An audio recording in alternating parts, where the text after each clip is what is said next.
Hello বন্ধু, কেমন আছো তুমি? আশা করছি ভালো আছো। আমিও ভালো আছি।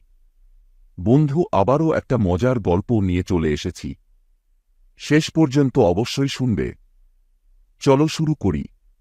অনেক দিন আগের কথা। একটা নেকড়ে বাঘ বনে বনে ঘুরেও খাবার পায়নি। তাই সে রাতে একটা গাঁয়ে এলো। সেখানে সে একটা পোষা কুকুরের দেখা পেয়ে বলল, কেমন লাগে এই এক জায়গায় সারাদিন থাকতে? ভালোই লাগে। এই জায়গাটা খুব সুন্দর, বুঝলে? এখানে আসার সময় আমি কিছু কথা শুনলাম। কি কথা? কিছু লোক বলছিল সেদিন নাকি একজনের বাড়ি থেকে চুরি হয়েছে। হ্যাঁ, ঠিকই শুনেছ।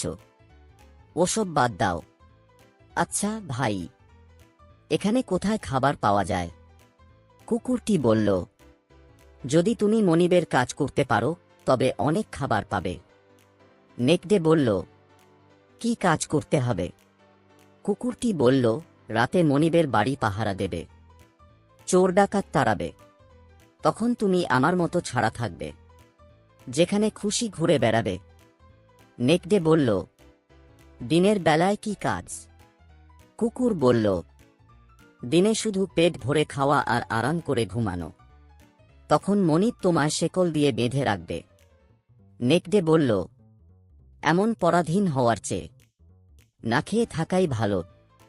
এই বলে সে বনে চলে গেল। তো বন্ধুরা, কেমন লাগলো গল্পটা? ভালো লাগলে অবশ্যই লাইক এবং সাবস্ক্রাইব করবে। এখন টাটা। আরও একটা নতুন মজাদার গল্প নিয়ে খুব তাড়াতাড়ি তোমাদের কাছে আসব।